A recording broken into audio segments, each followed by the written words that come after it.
Hello, I'm Dr. Deborah Chance, and I've been doing a research project on the Inner Awakening course, and we are finding out major findings in terms of recoveries. Today we have Liz Horn from British Columbia. Welcome. We're glad you're here with us today, Liz.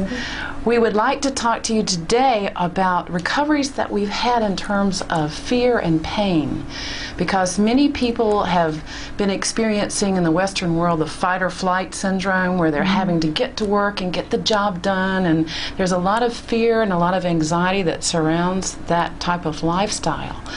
And was wondering, after the 21-day course, have you noticed any differences in terms of your just free-floating fear, or any kind of differences in pain?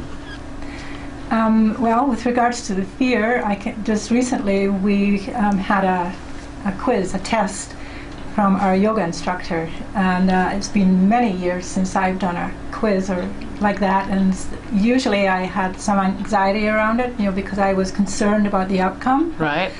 This time I didn't really care, what the outcome was. I just was going in there with everything that I absorbed, and if the questions came in such a way that it was able to bring that back out of me, then fine. So I was totally felt unclutched from that idea that I needed to pass this test with flying colors. Wow. So do you think that being unclutched and having less fear would help you to do better on the test?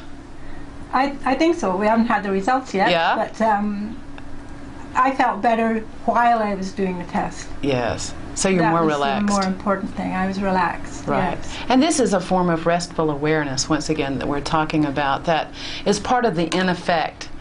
And the other aspect of the in effect is that it creates a new physiology, a physiology that's more resilient and more resistant.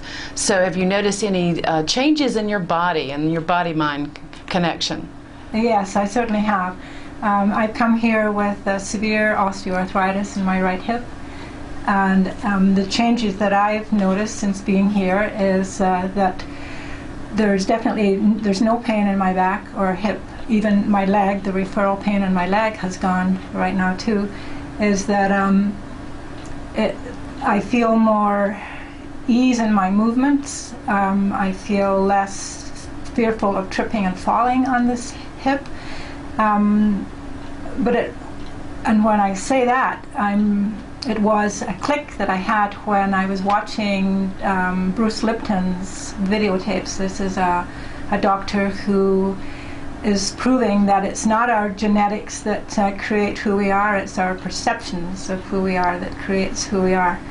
And the very last part of his video, the words that he, and I may be misquoting this, but basically he was saying that love will expand your cells and fear will contract them.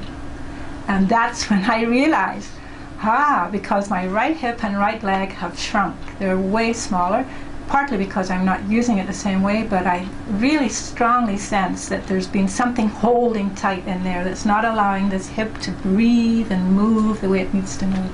Wow, so the Kundalini experience that you have in the in effect in this 21-day course, how does that affect your hip and your physiology and your ability to move? Getting the energy moving is really the key thing. Then the physiological changes will happen from that. And I've had some really strong experiences with feeling the Kundalini rising. It makes my body really vibrate, and it's almost like I can feel it vibrating at different levels and the different chakra levels through my body. And I have experienced, because of my knee, I can't sit cross-legged in Sukhasana. I'm sitting on a meditation bench, but the sense of being lifted up, actually takes me back to that sensation I felt skiing deep powder snow. Oh, that's that good stuff. Lifting sensation, and I'm just so happy to feel that again. Wow, so it's like a new lease on life in a way, to feel right. that levity and that lightness and that joy. Yes. And to have the side effect of having a better physiology, a stronger leg, and less health issues. Yes. And less fear. Right. Okay, well, it sounds like you hit the jackpot on the 21-day course. Thank you for joining us. Thank you, Debbie.